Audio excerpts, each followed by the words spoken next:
Pedro Prepper, just doing a little bit of mountain biking on flat ground. I'm in Florida, and I've actually got 4 bikes. I've got the mountain bike you just saw here, which is new. I've got a Bianchi road bike, and then I've got a mountain bike at a friend's house in Vero that I keep up there, and then a mountain bike up in North Carolina. I want to talk a little bit about the reality of using a mountain bike for certain things like bugging out. You see a lot of people say mountain bike for bugging out. So I just want to explore with you some of the pros and cons. And believe me, there's a lot of cons to using it as a bug out vehicle. One of the downsides is that you're sort of sitting up kind of high on the bike, which makes you high profile and an easy target. Another thing I noticed is that generally if the terrain is tough and rough, if you're way off-road, now I'm on a trail so it's kind of smooth, but if you're on a off-road and you're in a bad terrain, you're going to need both hands. And what does that mean when you have to use both hands? That means you're kind of like can't defend yourself. So you're sitting up high, easy target, can't get to a weapon system fast enough. If somebody's firing at you, by the time you get down and start defending yourself, you're probably dead. Remember, self-defense happens in fractions of a second. Not a second, not a couple seconds, but in fractions of a second. So these are some of the downsides.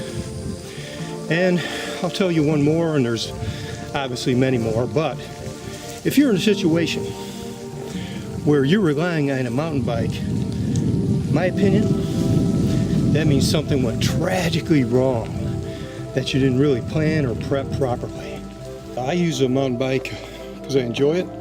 It's good exercise, and in that rare event that maybe I really screwed something up, because I got a bug out airplane, bug out yacht, bug out motor vehicles. I got just about every form of bug out vehicle you can imagine. So I'd say if something totally went wrong with everything else, maybe I'd be relying on this. That would suck. All right, so what are some of the positives of having a motorbike? I mean, a mountain bike or any kind of bike. Let's say you don't have a far distance to go. Maybe you don't have to go that far. Maybe you don't have a vehicle. Maybe, obviously, the roads will probably be messed up. That's why I like dual-purpose motorcycles and off-road vehicles.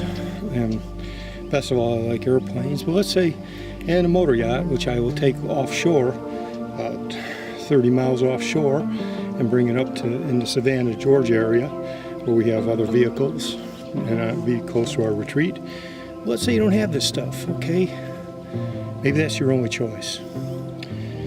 I guess you just have to make do with what you have. There could be a place for it in your preps, but the people that make it sound like it's a viable source, to me, it's a drastic, last-ditch effort. I'm telling you, unless you don't have very far to go, like a couple miles.